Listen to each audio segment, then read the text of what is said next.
So here we are with tone-based effects.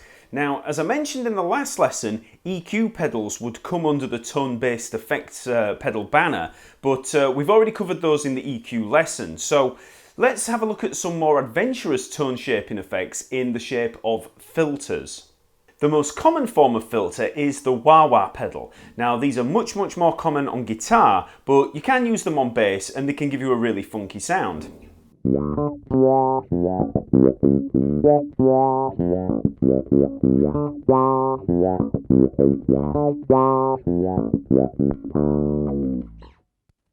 Wawa pedals and other envelope filters basically allow you to control a sweep through the frequency range of the instrument. So we boost certain frequencies as we move through, and that's all controlled with the foot switch. So if you think back to the parametric EQ pedal that we looked at in the EQ lesson, where I boosted the frequency, well, I set it to quite a high boost and then just worked through all the frequencies from low to high. I did that so that we could hear the characters of particular frequencies as we move through. That's not what a parametric EQ is for, sweeping through them, but, I did that just to demonstrate. Well, the Wawa pedal does just that, just sweeps through that frequency range. So when I start with a, standard note and then work through, as I push down the foot switch, you can hear how it sweeps through from low to high. So it's boosting a lower note there, and then moves through to boosting a higher note. And that gives us that, that very popular wah sound.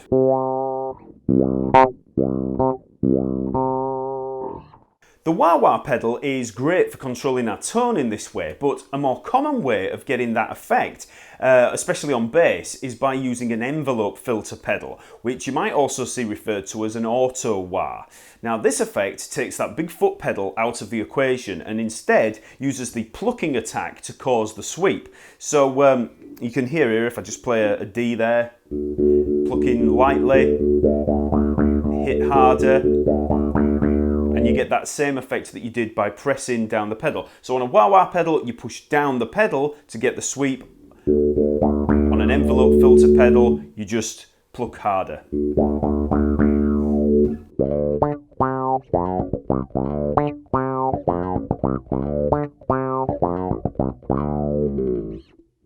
As you can probably tell, these pedals are used a lot in funk music for funk bass lines, but you'll also hear them quite a bit in bass solos when players are trying to go for a bit more of an interesting sound.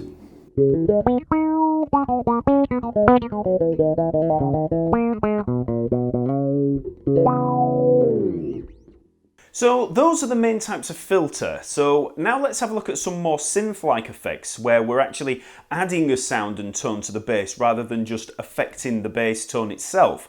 Now, first of all, we'll try the octave pedal. Now, the octave is a surprisingly common effect, even though you wouldn't think it. It basically creates a note 1 octave or sometimes even 2 octaves below the note that we're playing, which would seem like a great idea for, let's say, a guitarist, where a lower note is going to be in the nice bass guitar register. But an octave below a bass might seem a little crazy. But the key to using an octave pedal on a bass guitar is playing a little higher up on the neck. So you get this kind of effect.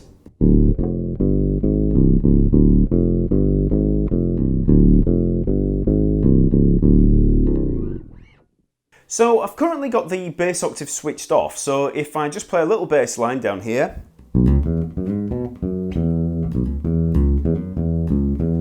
okay, so it sounds okay. If I move that up the octave,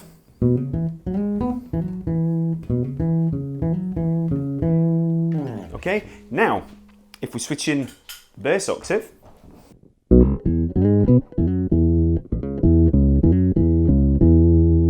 you can hear how we get that really big fat sound there.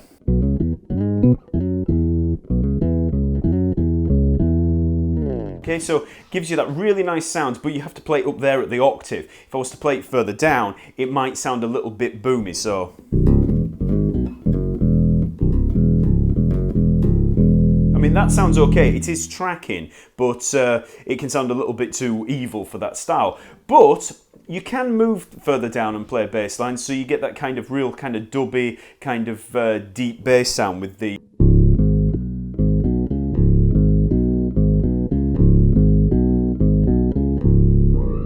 even further down, I can get down to a B there.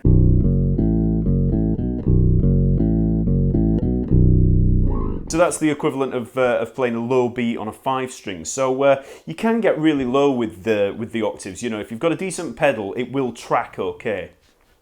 Now, a really popular way of using a bass octave is to actually get rid of the original unaffected sound. On the example that I just gave, it was, you know, it was there, I'd got the original sound and I'd got the octave doubling below. But if you get rid of your original sound, so you only have the synthesized note an octave below, you get a really synthy sound that sounds more like this.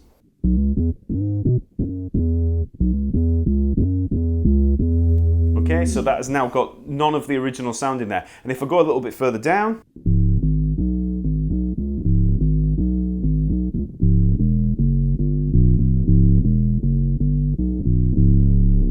okay, so a really cool kind of electro kind of sound, a synth bass kind of sound there.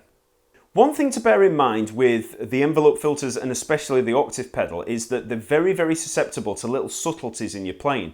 Because they're very dynamic or affected by the dynamics in your playing, it can have a massive impact on it, and sometimes, you know, for the worst. So if you just go into playing some of these things with just your normal style of playing, often it might not work. You actually have to play for the effect. Especially with a bass octave pedal, because it's tracking you, you know, so every note that you play, if you don't play it correctly, and you might, you know, if there's little scuffs in there, bits of fret noise, it might not track it correctly and, you know, drop out. So you can have problems there. But if you know, play very consistently with your dynamics, you maybe use a compressor. And I find that especially with octave pedals, I try to play a little lighter. It kind of evens it out a lot. With envelope filters, obviously because the effect itself is created by the dynamics in your playing, again, you have to be really careful with how you play. You know, try to be dynamic, you know, try to play a little bit quieter and then just snap it in there to get the effect shooting out. Because if you just play hard all the time with something like an envelope filter, you'll just have the effect whacking away, you know. To really get that sound of the wah-wah, you really need to go from low to hard with the playing. I mean, obviously this all depends how you've set the thing up, you know, with the sensitivity. But yeah, just be aware of your dynamics and your clean playing when you're playing this kind of effect. Now, if you want to go for some really crazy bass sounds, then a dedicated bass synth pedal is probably the way to go. So there's all kinds of bass synth pedals out there, and they all have these weird and wonderful sounds to them. So you know, you just have to go out and see what's out there. Here I'm using a Digitech bass synth wah, and this has got, you know, a load of weird sounds in there. And you know, if you're playing in something like a bossa nova band or a, you know, a quiet lounge band, you're probably not going to make that much use of these kind of things. But if you're playing in a band like Muse, you know, like Chris Wolstenholme, he uses these all the time. So you know, you can make use of them, and, you know, have a listen to bands like Muse to hear how they're used. So you know, you'll get sounds like this.